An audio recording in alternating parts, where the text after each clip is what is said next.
राजनीतिक बयानबाजी में आप किस हद तक गिर सकते हो, क्या कोई हद होती भी है या नहीं, और आप प्रवक्ता की हैसियत से किस निचलेपन पर उतर सकते हो, इसकी सारी लिमिट अब क्रॉस कर दी है राजकुमार भाटी ने। ये महाशय वही हैं जिनको समाजवादी पार्टी ने अपना नेशनल प्रवक्ता बना रखा है। ये महाशय वही है जो हर रोज घंटों घंटों नेशनल टीवी डिबेट्स में बैठे रहते हैं और समाजवादी पार्टी के स्पोक्सपर्सन के तौर पे बैठे रहते हैं, हर विषय पर अपनी बात कहते हैं। और इनकी जुबान के भद्देपन की सारी हद ये है कि अब ये जातियों का नाम लेकर उनकी महिलाओं को टारगेट करके इस हद तक बोल रहे हैं कि उन्होंने न ब्राह्मण छोड़े, न जाट छोड़े और न छोड़े गुर्जर, जबकि खुद गुर्जर समाज से आते हैं। सबसे पहले आज इस विषय पर डिस्कशन करने के लिए मेरे साथ मौजूद है कर्नल देवानंद, जो कि अंतर्राष्ट्रीय गुर्जर सभा के अध्यक्ष हैं, और मेरी सहयोगी चेतना शर्मा, जिन्होंने गुर्जर इतिहास के बारे में इतना काम किया है कि बस आज हम इन दोनों से बात करेंगे। लेकिन पहले ये जो भद्दी बयानबाजी है, ये किस हद तक भद्दी है, ये आपको दिखाते हैं, और क्या क्या कहा राजकुमार भाटी महाशय ने, ये आपको दिखाते हैं। उसके बाद डिबेट कंटिन्यू करेंगे। ब्राह्मण भला न वैश्या इनमें भला न कोई, और कोई कोई वैश्या तो भली, ब्राह्मण भला न कोई। एक आदमी की कई कई पत्नी हो, ये तो हम कृष्ण राजा महाराजाओं में, जमींदारों में खास तौर से, लेकिन एक पत्नी की कई कई पति हो, जाट गुजरों में होता है। किसी दूसरी जाति में नहीं देखा। एक आदमी की कई कई पत्नी हो, ये तो हम कृष्ण राजा महाराजाओं में, जमींदारों में खास तौर से, लेकिन एक पत्नी की कई कई पति हो, जाट गुजरों में होता है। किसी दूसरी जाति में नहीं देखा। तो सुनिए आपने इस भद्देपन की हद, जहां पर इन्होंने गुर्जर और जाट महिलाओं के बारे में क्या बोला कि इनके मल्टीपल पति होते हैं, इस हद तक गिर गई है। और ब्राह्मणों को तो क्या बोला, ये मैं अपने मुंह से बोल भी नहीं सकता। इस सब के बारे में सबसे पहली ओपिनियन लेते हैं कर्नल देवानंद गुर्जर की। सर, इस तरीके की भद्दी भाषा का इस्तेमाल, डिवाइड एंड रूल पॉलिसी भी अगर पॉलिटिक्स में लागू करो, तो क्या ये निचला स्तर कोई लिमिट होनी भी चाहिए कि नहीं? नहीं, मैं वरुण जी, ऐसा है, इस घटना को ऐसी मैं दर्दनाक ऐतिहासिक आज के भारत की वो एक घटना के रूप में देख रहा हूं जिसकी निंदा नहीं, जिसके लिए सजा मिलनी चाहिए। और सजा अकेले कानून से ऐसे दरिंदों को नहीं दी जा सकती। इन दरिंदों को सजा देगा समाज, सजा देंगी इनकी माँ, बहन, बेटियां, क्योंकि महिला के ऊपर इसने लांछन लगाए हैं। पहले ब्राह्मण, फिर गुर्जर, फिर जाट, और जिस प्रकार से इनकी मंडली बैठ करके वाह वाह कर रही थी, मैं वरुण जी जब उसमें वीडियो देख रहा था, इनकी जो मंद मंद मुस्कान थी, मुझे लगता है कोई राक्षस छवि के ये लोग हैं। और ये राक्षस छवि के नहीं है, उनके इर्द गिर्द जो लोग बैठे थे उन पे में मुझे घृणा हो रही है आज। और वो वैसे भी एक व्यक्ति जो बैठे थे वो देशद्रोही कैटेगरी में आते हैं मेरे लिहाज से, क्योंकि मुझे याद है जब लाल किले के ऊपर जब किसान आंदोलन के दौरान कुछ हमारे पुलिस कर्मियों को घायल करने वाली टीम के ये सरगना थे, और उसी आंदोलन के दौरान कुछ एक महिला की या एक बच्ची की उस आंदोलन के दौरान मौत होती है, उसमें भी तो ये वो मंडली है। पर देखिए, जो मुख्य बिंदु है, क्या ये व्यक्ति, पहली बात तो जिस राजनीतिक पार्टी से आता है, मेरा पहले भी जितना आज जैसे एक तजुर्बा रहा है, मैं ग्वालियर में एक कार्यक्रम गया था, उसकी चर्चा बाद में करूंगा, तब भी इनके पार्टी के एक गुर्जर व्यक्ति, और ये भी एक गुर्जर है, ये मुझे शर्म आ रही है आज कहते हुए कि यार तुम गुर्जर होकर के महिला का अपमान कर रहे हो, और वो भी अपनी माँ, बहन, बेटी का। तो फिर तुम हो कौन, ये बताओ? क्या नकली गुर्जर हो, या तुम कहीं भारतवासी नहीं हो, या तुम हमारे हिंदुस्तान के रहने वाले नहीं हो? ये अब इनसे सवाल करना पड़ेगा। मानसिक दिवालियापन नहीं है वरुण जी, ये वो क्रिमिनलाइजेशन ऑफ थॉट्स है जो कहीं कहीं इनके मन में चलते रहे होंगे, और मौका मिलते इन्होंने उसको एक्सप्रेस कर दिया। तो मैं ये दो मेरी आग्रह है इस विषय पर। मैं अपना मुंह भद्दा नहीं करूंगा ऐसे गंदे दरिंदर ऐसे व्यक्तियों के लिए, पर क्योंकि मैं गुर्जर हूं, और गुर्जर के अलावा एक भूतपूर्व सैनिक हूं, इस देश का सीनियर सिटीजन हूं, और चौथा मैं भारत के एक इस संस्कृति का हिस्सा हूं। इन चारों पैमाने में यह व्यक्ति का कोई स्थान नहीं है। पहला आग्रह मेरा उनके जो पार्टी चीफ है ना, वो खुद भी बहुत बार मैं देखता हूं कि ऐसी बातों का समर्थन करते हैं जहां मुझे शर्म आती है राजनीतिक तौर पर। मैं जब डिबेट्स में या कहीं एज ए इंटरनेशनल एक्सपर्ट कहो या सुरक्षा के नजरिए से कहो या एक एक चर्चा में हिस्सा लेता हूं तो बातें सुन के, पर आज मुझे कंफर्म हो गया है कि अब इस पार्टी के लिए इन इन लोगों के लिए कोई स्थान नहीं होना चाहिए। तो पहली बात तो ये प्रवक्ता नहीं होने चाहिए। आज के बाद अगर कोई चैनल इनको टीवी पे स्पेस देता है तो उस चैनल के लिए भी मैं तो कहूंगा बहिष्कार होना चाहिए, क्योंकि ये सिर्फ छोटा मोटा मामला नहीं है। ये अभी अभी रोष उठा नहीं है क्योंकि लोगों तक ये बात पहुंची नहीं है और वो खुद भी दबाने की कोशिश कर रहे हैं, पर ये मामला अब ऐसा कि हर चैनल को इनका बहिष्कार करना चाहिए। सेकंड, पार्टी इनको इमीडिएटली बर्खास्त करे।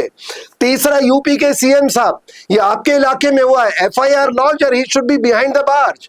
हमारे देश की जितनी महिलाओं की जो बात करते हैं, जो माताओं बहनों के सम्मान का संगठन है, मैं उनको भी आग्रह करूंगा, महिला आयोग please take suo motu cognizance of this case and file an FIR.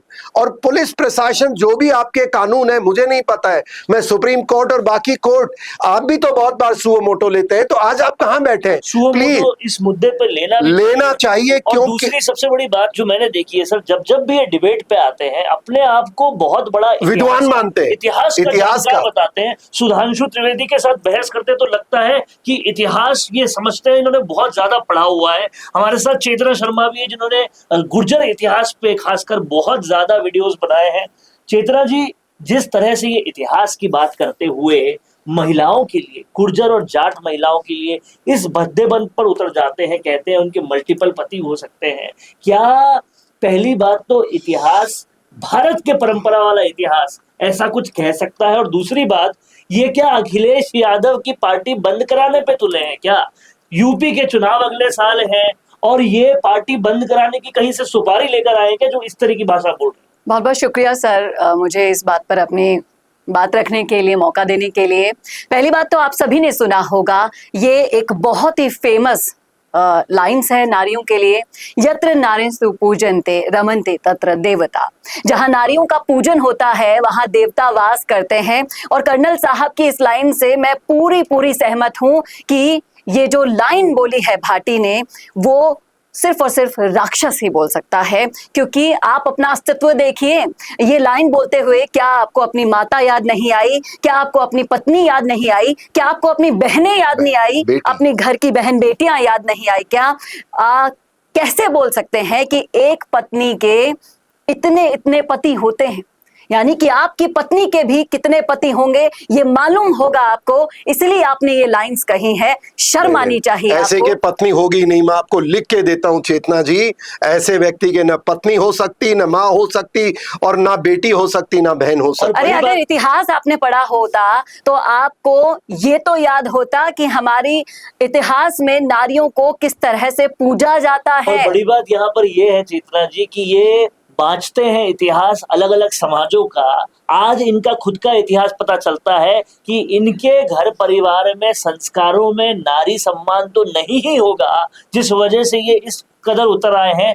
लेकिन ये अपने आप का नुकसान तो जो किया वो किया, इन्होंने समाजवादी पार्टी का पूरा ही नुकसान कर दिया। यूपी चुनाव से पहले उस पार्टी को पूरा ही खत्म करने की सुपारी लेकर आए क्या कर्नल साहब? ये लेकर ही आए।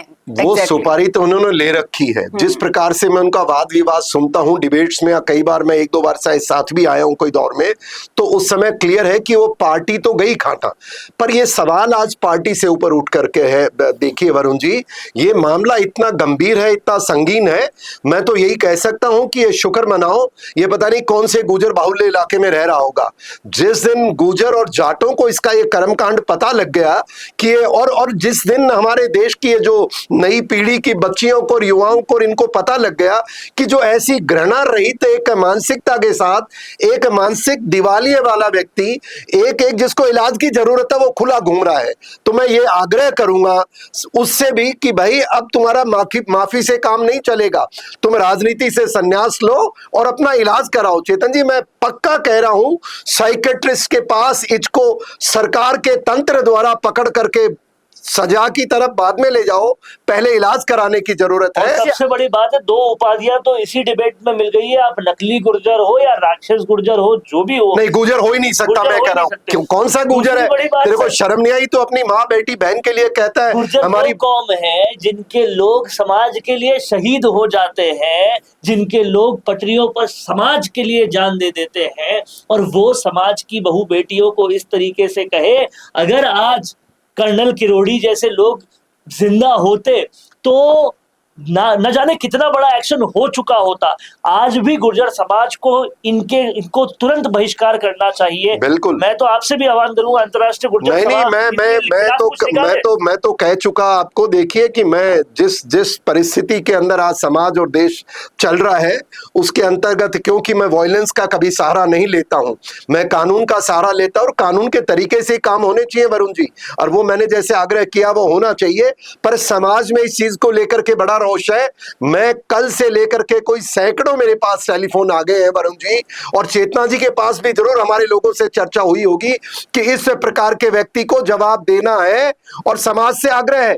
ये बहिष्कार ऑलरेडी यूपी वालों ने कर दिया होगा, और केवल माफी से काम नहीं और चलेगा। माफी से नहीं चलेगा। सारे मीडिया चैनल को, गेस्ट कोऑर्डिनेटर्स को बोलना होगा कि इसको गेस्ट पैनल में से निकाले तुरंत। इस तरह की भाषा जो नारियों के लिए इस्तेमाल करता है, उन सारे न्यूज चैनल के एंकर भी ज्यादातर नारियां ही होती लेकिन है। आपको ये बात भी समझनी होगी कि वो तालियां बजाने वाले भी उतने ही दोषी हैं जो मंच के सामने खुद गुर्जर, खुद जाट, खुद ब्राह्मण होके अगर सुनकर तालियां बजा रहे हैं, से हंस भी रहे हैं उस पर। बहुत गलत बात है। वो ऐसे लोगों को टिकैत मंच वहीं देना। बैठा था साहब जी, और वो तो साफा बयान करके मेरे को शर्म आई, वो मुस्कुरा रहा था। अरे भाई कुछ तो शर्म, पर इनसे शर्म की उम्मीद नहीं है।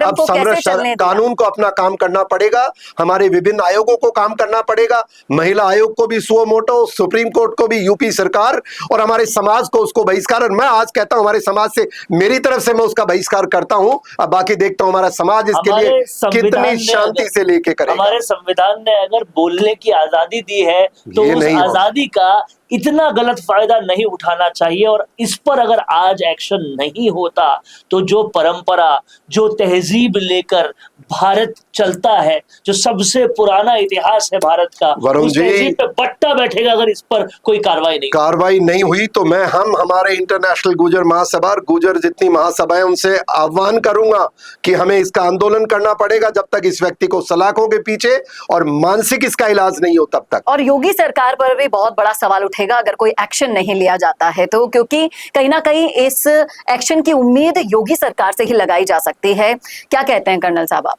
बिल्कुल, वहां पर जहां ये कर्म हुआ है, योगी जी से मेरा आग्रह है। और देखिए, ये ऐसे व्यक्ति किसी समाज के नहीं हो सकते, ये किसी धर्म के नहीं हो सकते, किसी विचार के, ये मानसिक दिवालियापन वाले लोग हैं, देशद्रोही की कैटेगरी में है। और माताओं का, बहनों का, बेटियों का सम्मान तो इनके संस्कारों इनके हो ही नहीं सकता है। इनके लिए सिर्फ कानून का डंडा पड़ना चाहिए, समाज का बहिष्कार होना चाहिए। और मीडिया चैनल्स को भी आज के बाद अगर दिखाई देता है तो मैं तो उस मीडिया चैनल को कभी भी देखना मैं बंद कर दूंगा अगर इस व्यक्ति को कोई लेके आया। सवाल ये उठता है सबसे बड़ा कि ऐसे लोग अपने माँ के आशीर्वाद को लेते हुए शर्म से पानी पानी नहीं होंगे क्या, जो नारियों के लिए ऐसा सोचते हैं? ऐसे लोग कैसे भगवान देवनारायण के आगे अपना सर झुकाएंगे? और कहीं ना कहीं ऐसे लोगों को जब तक बहिष्कार नहीं करेंगे, राजनीति कैसे स्वच्छ होगी? ये बड़ा प्रश्न है। आज इस पूरे डिस्कशन में यही समझा कि किस तरीके से राजनीति का स्तर गिराने में राजकुमार भाटी जैसे लोग सबसे अव्वल भूमिका निभाते हैं, और ऐसे लोगों पर एक्शन होना बहुत जरूरी है। बहुत बहुत शुक्रिया आप दोनों का इस डिबेट में भाग लेने। दोस्तों, अगर आप भी रियल एस्टेट में काम करते हैं तो हम आपके लिए लेकर आए हैं गुड न्यूज। आजकल के डिजिटल जमाने के अंदर आपकी प्रॉपर्टी का अच्छा वीडियो कंटेंट होना बहुत जरूरी है। तो हम यानी मिशी मीडिया सॉल्यूशंस आपको प्रोवाइड करवाते हैं एक हाई क्वालिटी कंटेंट वीडियो, जिसके अंदर हम प्रॉपर्टी से जुड़े हुए आसपास की प्राइम लोकेशन और उसकी कनेक्टिविटी को अच्छे से दिखाते हैं। कस्टमर आपकी वीडियो को सिर्फ देखे ही नहीं, आपको कांटेक्ट भी करे, जिससे कि आपकी डील क्लोज होने की पॉसिबिलिटीज बढ़ जाती है। तो कांटेक्ट करो आज ही स्क्रीन पर दिए गए नंबर्स पर।